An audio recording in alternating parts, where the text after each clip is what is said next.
મહત્વના સમાચારો સાથે હું ઘટનાની વડોદરામાં થઈ છે બિહારવાડી, જ્યાં બ્રહ્મા બ્રિજના બે ભાગ થઈ ચૂક્યા છે। સૌરાષ્ટ્ર અને મધ્ય ગુજરાતને જોડતો મુખ્ય બ્રિજ તૂટ્યો છે।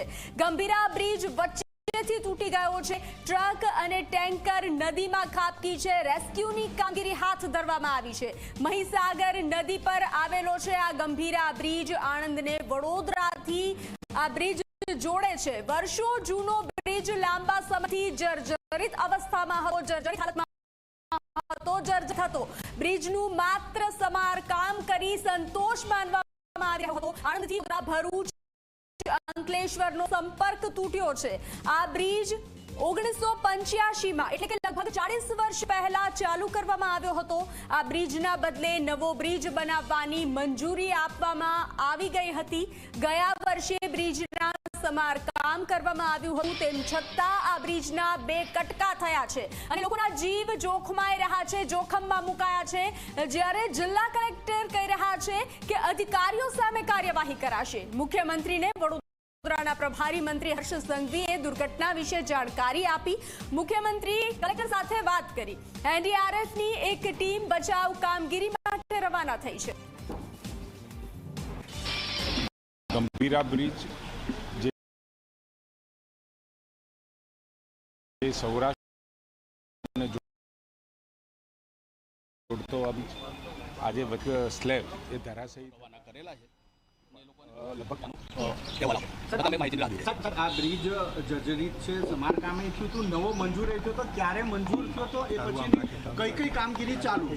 બ્રિજ છે ને ટ્રાફિકેબલ હતો, ગઈ સાલ જ રિપેર કરેલો હતો અને વધારાના ટ્રાફિકના આધારે 212 કરોડનો નવો બ્રિજ હમણાં જ મંજૂર કરેલો છે 3 મહિના પહેલા, જેના અંદાજો ચાલુ છે। સર, બ્રિજ મંજૂર જ્યારે થાય છે, બ્રિજ અથવા તો મકાન, એ પછીની કઈ પ્રોસેસ હોય છે એના નવા નિર્માણ માટેની?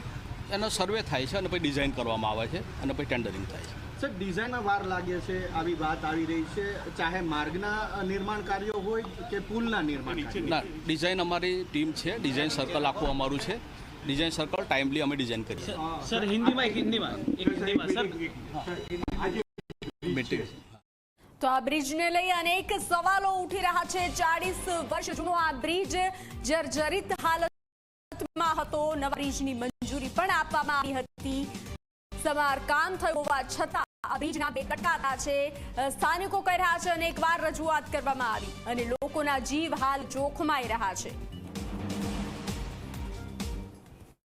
ગંભીરા બ્રિજ જે સૌરાષ્ટ્ર અને મધ્ય ગુજરાતને જોડતો, આણંદ અને પાદરાને જોડતો આ બ્રિજ આજે વચ્ચેનો એક ભાગ, એક સ્લેબ એ ધરાશયી થતા લગભગ 5 જેટલા નાના મોટા સાધનો અંદર ખાબક્યા હોય એવી વિગતો પ્રથમ પ્રાપ્ત થઈ છે। 3 જણના મૃત્યુ થયા છે, 5 જણને આપણે રેસ્ક્યુ કર્યા છે અને 5-6 જણા જે સારવાર કરી અને એમને રજા પણ આપી છે અને 5-6 સારવાર હેઠળ છે। તો આ એમાં હતું કે આદરણીય મુખ્યમંત્રીશ્રીએ અત્યારે જ એમને સૂચના આપી છે કે તાત્કાલિક ત્યાં પહોંચી બ્રિજ એક્સપર્ટ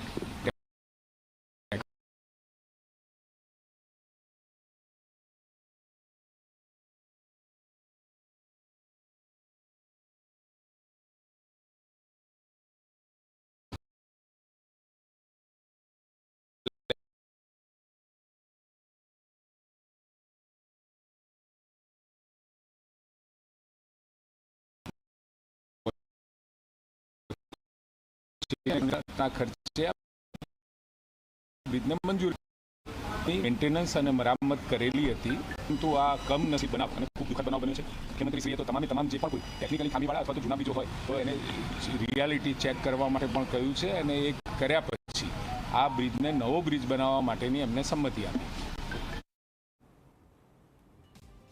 તો વડોદરામાં બિહારવાડીના દ્રશ્યો સર્જાયા છે। આ બ્રિજ 1985માં 40 વર્ષ પહેલા બન્યો હતો અને હાલ તે જર્જરિત અવસ્થામાં હોવાથી આ ગંભીર દુર્ઘટના